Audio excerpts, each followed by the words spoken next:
Hello, fellow translators, freelancers, and everything else in between, and others as well. Because today's video, I already recorded it, but I didn't like the way I came across. I was becoming too preachy and stuff like that. So I thought I should record it again and just talk more about my experience, maybe, and see, and hopefully it can help you out, but try to be a bit less preachy about it.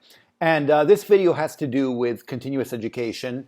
And so here I am actually going to be preaching. No matter what type of freelancer, a translator, any other type of freelancer, entrepreneur, even if you work in a company as an employee, everything.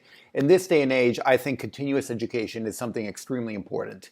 Nowadays, you can't just say, okay, I graduated from high school or college or grad school and, that's it. I don't need to study anymore. From now on, I got a job, so the education part of my life is behind me. The idea that you can concentrate on education for the first 18, 20 years of your life, and then for the rest of it, you don't need to worry about it anymore. We're not in that type of world anymore. This world is fast moving, fastly changing, constantly changing.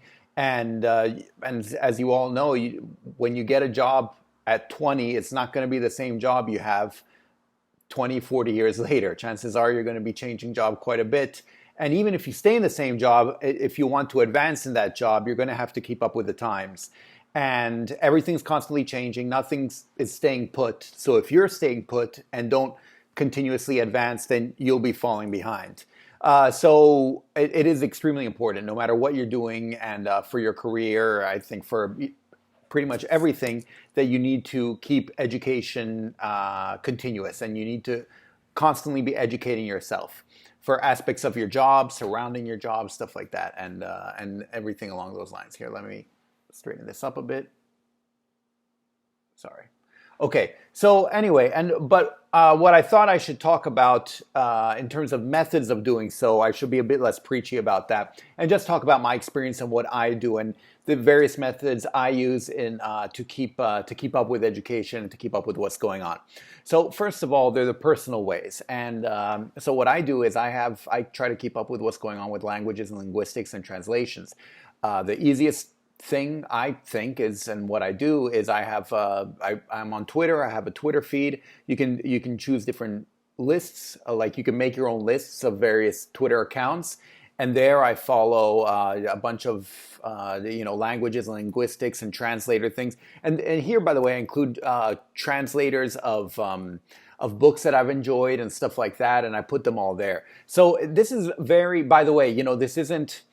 It's kind of a very passive thing in a way. This is something I do in my free time. I just go on Twitter and I check, I just click on the list of languages and linguistics, or whatever I called it, and it's just a handy way to keep up with what's going on. So you see, this is kind of very passive. It doesn't have to be too hardcore. There are also obviously YouTube accounts. There are, Facebook group, stuff like that. And whatever, assuming if you're a translator, you presumably have some interest in translation and languages, linguistics, stuff like that. So something like this could be useful. By the way, I'm not saying that you should always be, if you're a translator, you should always constantly be totally into, translating legal documents or whatever it might be. But I'm assuming there's, you have some affinity for languages or international stuff, or, the language of your country of origin, or the target language, or whatever it might be. And that's what you need to find. You need to find the intersection of what you really enjoy to read about, talk about, see, stuff like that, and your job, what you use for money. And the intersection of these two in a Venn diagram kind of thing, that's what you can concentrate a lot upon. And so, yeah, you can do that with Twitter feeds. You can do that with whatever you find, online forums and stuff like that. And that, to me, is a very easy way to kind of in your spare time, in your free time, kind of keep up with what's going on and how people in the industry are reacting to this, that, and the other, just so you're not living in your own little bubble and don't know what's going on. The next level, what you can do is you can find online, you can subscribe to online journals or offline. I mean, they can be wherever you want. You can subscribe to journals that have to do with translation linguistics or with your specialty. By the way, all these can pertain to your specialty as well. Maybe you do translation legal documents, and maybe actually you really like the law, and because it's something you studied or you're into, and so you can concentrate on that aspect as well. And so yeah, you can have journals, you can have newsletters, newspapers, whatever it might be, and stuff like that to keep up with it. Subscribe to these, find them online, and read them regularly. Things along those lines can always help.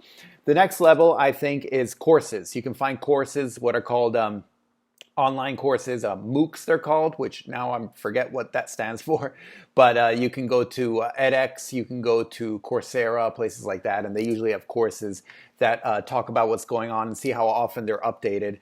Also, very often, courses in terms of updates, this really depends on your specialty and what you do, but if it's in terms of finance or stuff like that, then you'll want to see, maybe your local Federal Reserve Bank or something every year gives a talk where they talk about the updates they've been going through and with the new rates or this, that, and the other.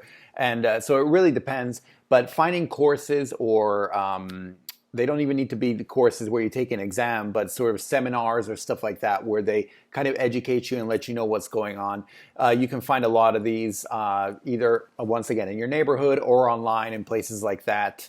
I think, by the way, I recommend edX and Coursera because these tend to be more from an educational standpoint. So here you can also see if you want to keep up just with translation itself or with the language itself or stuff like that, this is a great place to go as well.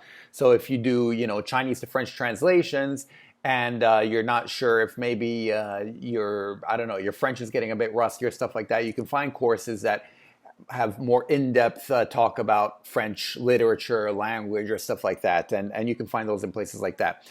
By the way, I didn't mention Udemy or Skillshare, even though those are the ones I usually always mention because I have my course on those, because I think those are different. Those have to do more with purely the professional point of view. But here, when we're talking about continuous education, that's why I mentioned more these edX and Coursera and other websites like that. Anyway, so whatever it might be to keep up with your industry and whatever's going on. And then the next level, I think, I kind of touched on this already, it's like seminars, but I think conferences and stuff like that. Chances are you have yearly conferences for translators or for things in your specialty that are going on. These don't necessarily need to be in your area. They can be somewhere else in your country or even internationally. And these are, quite frankly, I think, very worth it as well because they keep you educated with what's going on, obviously, but you're also talking to, if you're going to some international event, presumably there are going to be a lot of other people from all around the world going to this event. And that's a great way to keep in touch with what's going on all over the world in terms of your specialty or for translation or for whatever it might be. And so this is a great method and also in terms of continuous education to keep up with what's going on. And so anyway, these are some of the methods that I've been using. I'm sure there are plenty of other methods out there. And I feel, however, continuous education is something extremely important. And so I think you should kind of look into this, kind of look into what works for you and what you see yourself doing in terms of continuous education and setting up a plan in order to do that. Because I don't care if you think you're the best translator ever, if you just stop educating yourself right now, then you're going to digress and other people are going to get better than you, regress, or you're going to, anyway, not make any progress. But by the way, if you're a translator and you're always translating, then you can say, well, that's my form of education. I constantly keep translating, so I keep up with what's going on. Which is true, yes and no. The problem is you continuously, if you've been translating for the past 20 years, then you probably now have your own set of translations that you do, and that's what you do, and you know them inside out, and that's great. On the other hand, there are a couple issues with this. First of all, you probably have been very ignorant about everything else going on the sidelines, and which many times intersect with what you're doing. So it's important to kind of try to keep up with that and see what's going on there as well. And secondly, changes do happen even after 20 years, and it's good not to be blindsided by them and to try to keep up with what's going on. I think one thing that all of us can sort of relate to is technology in general. What's going on with machine translation, what's going on with the CAT tools and this, that, and the other. And you might think, well, I'm a translator, I don't like machine translation, and so I don't care about that. I think that's the wrong attitude. I mean, I'm a translator, I don't care about machine translation, but I try to keep up with what's going on because I think there's no doubt that it will have an effect. It is having an effect, and it will continue to have an effect on translation. And so it's important to keep up with what's going on and to know what's going on. Even if it's not strictly what you do, if it's on the periphery, on the sidelines of what you do, it's still very important.